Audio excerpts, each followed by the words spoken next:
It's an election like no other. Voter volatility is the highest it's ever been. More and more people are willing to switch parties. An election taking place next month. Anybody going to be voting? No one's vote can be taken for granted.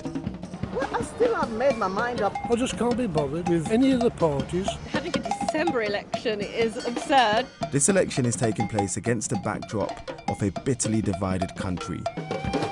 Loyalties to political parties have been torn apart by Brexit.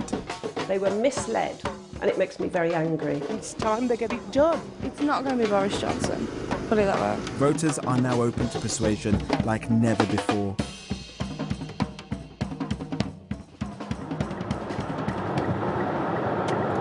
As campaigning kicks off, I've come to Walsall, an industrial town where they've been making saddles since the Middle Ages. People here voted overwhelmingly for Brexit and even elected a Conservative MP in 2017 after nearly 4 decades of Labour dominance. It's towns like this where the election will be won or lost. This deprived white working class estate was always Labour, but many here have switched to the Tories, signalling an end to long-time political allegiances. Corbyn is hated round Walsall. His name is hated for some, well, you can't go into specifics, but just the name Corbyn, they don't like him. Shopkeeper Trevor has gone blue after being a lifelong Red. For him, Jeremy Corbyn is part of the problem. A lot of people in this area are struggling to live, struggling to get by. Yeah, they can't. Jeremy Corbyn says he will reverse all the cuts that the Tories have done in the last 10 years. Surely that's a good enough reason to vote Labour. We've heard all this before and nothing's really changed. I don't think the people trust any people in Parliament because their lives have never changed under any government. But the same Brexit is a big chance in life, even though nobody knows what the outcome will actually be. It's clear to see Brexit is the centre of this election for Trevor. This is an area that has been hit hard by years of Tory austerity, and people here should be voting Labour, but they're not. And it seems in some ways that Boris Johnson is providing some sort of hope for a life after Brexit. This is the most difficult election that I've covered. Exclusive analysis of the country's demographics by Sky News' election team has found that people's voting habits are now less influenced by social class and more than ever defined by cultural factors indicated by age, education, race, and of course Brexit. Walsall North is absolutely critical to Boris Johnson's gamble at this general election. He needs to secure an overall majority, and not only does he have to retain seats like Walsall North, he has to win over many other constituencies that did vote leave in the EU referendum. Saddlemaker Ray and his family have already been won over. She's got a real flair for art. And His wife, who used to vote Labour, is also behind them. And that's the man who's got your vote. that's the man. Boris is like, he's one of the lads, isn't he, really? Really? Yeah, I think so, yeah. He's one of the boys, isn't he? He's mad. Ray sews and stitches hundreds of leather saddles in this tiny garage. He voted leave in the EU referendum. Boris is the best option at the moment, so see what goes on and see what happens. Hopefully he sticks to his word and gets on with it. I mean, he said he would deliver Brexit on the 31st of October, and That's not his fault. That's what he was going to. It's his fault. He would have done. Why not vote for the Brexit Party? If I thought Farage would get in, I would. But he won't get in. Boris Johnson would. It'd be great if they could both team up together, but I can't see that happening. 1, 2, 3, there you go. For Ray and other saddle makers in this town, Brexit is the defining issue of this election. It is taking too long, and 74% of people here, including Peter, voted to exit the EU, the second largest leave vote in the country. And no surprise, he's frustrated with politicians. personally I voted out, but I actually no longer care. Back on the estate, the issue of Brexit is cutting across traditional voting lines, especially with more parties to choose from. But not everyone is ready to abandon Jeremy Corbyn. Dad was Labour and Mum was Labour, very strong Labour people. Susan is a former carer who is worried what impact leaving the EU will have on her health. My choice is to stick with Labour. I've got my issues over this Brexit thing, and if we go with Johnson, we could lose up a lot. Medication is high on my list because I'm diabetic and my son is, and we need to know that we're going to get our insulin. The divisions caused by this election are all too apparent. There's no doubt Brexit will be driving people to vote, but so too will leaders' personalities. An election taking place next month. Will you all be voting? Can you put your hands up? What is it about Boris Johnson? I think he's very dynamic. I like him. He comes over well. He appears to know exactly what he wants. I feel like Corbyn's more for the people. Boris is more for himself. He's a bit like Trump. It is Leave voting areas like Warsaw that will be high on the Tories' target list in the coming weeks.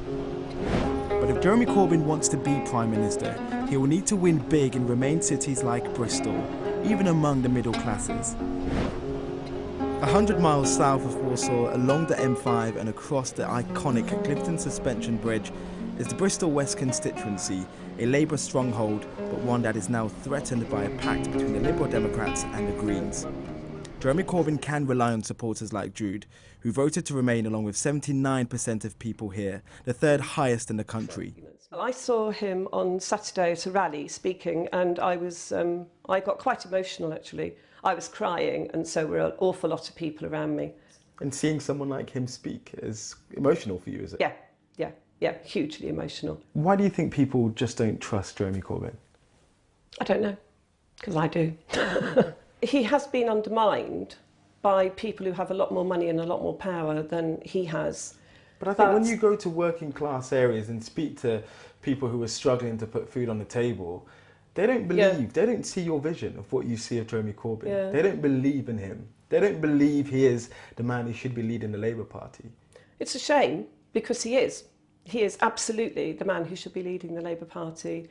And when he gets in and starts putting things right, they will then begin to see.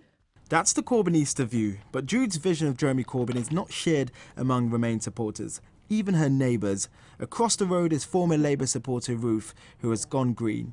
I voted to Remain, as did most people in Bristol West, and we've got a Remain MP, but her views aren't being listened to by the Labour Party. So I don't think the Labour Party can possibly represent everybody, and I think their message is getting lost. So they haven't been a viable opposition for quite a long time.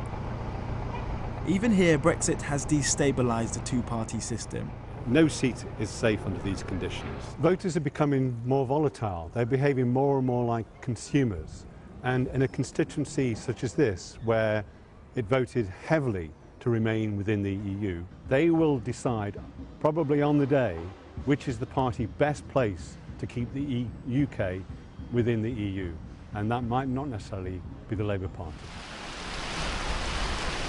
That's because Labour is facing competition from the so-called Remain Alliance, an electoral pact between the Liberal Democrats, Plaid Cymru and the Greens that will see candidates standing aside in some constituencies. Despite the Lib Dems being traditionally strong in Bristol, they will not challenge the seat. Instead, they will stand aside for the Green Party to take on Labour for the Remain vote. I think it will rumble on for years, and maybe that's what the Lib Dems said. Look, why don't we just stop this, rethink some things, but don't necessarily go that way. But yeah, maybe it will be a relief to have it done, but I don't think it'll be the end of talking about it, and all the legal ramifications will go on for years. Young people are starting their voting lives with less attachment to particular parties than previous generations, just like these students. Being a member of the Lib Dems is making me see that there's a load more people like me. 47% of those here are graduates, and they're more likely to have voted Remain, another dividing line which reflects how much politics is changing. Since the result, we've campaigned to remain in the European Union, and that is our position. So if people want to remain in the European Union and see our policies, then the Lib Dems is the better option, because they know they're going to get a party that advocates for Remain. There are some people who will say Jeremy Corbyn is on the fence, he's not clear, he wants a second referendum, and that's not democratic. It's undemocratic to have a solid position on Brexit.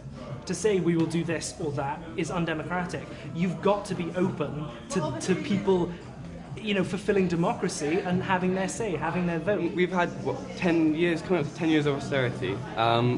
You know, universal credit. I mean, I've met people out canvassing in like fairly well-off places who are struggling. It's not a Brexit-only election, and people need to know that. Their votes will matter. The 2017 election saw more people switching directly between the two big parties than ever before. Politicians can't just rely on past loyalties, which is why their message has to be clear. There are some people who believe that Jeremy Corbyn doesn't have that willpower. He's not strong enough as leader. Well, he is. He is. You believe that? I know that. Jude has been a Labour supporter for over 40 years and says of the 14% of ethnic minorities who live in Bristol, most are backing Jeremy Corbyn. Our research shows race is another cultural factor that defines how people vote. One thing we do believe in is principle. We believe in truth, we believe in integrity. And if you are demonstrating that to us, you will always have our support. We don't like liars, but majority of us will support Jeremy Corbyn. That's an absolute fact.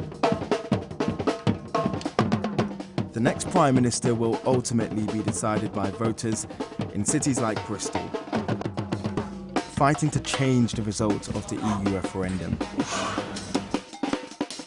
So too will it be decided in towns like Warsaw, a place where Brexit is seen as a new dawn.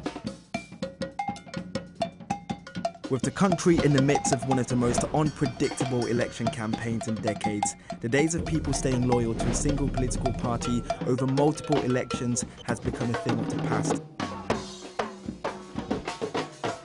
Brexit has turned us into a nation of swing voters, fragmenting our politics.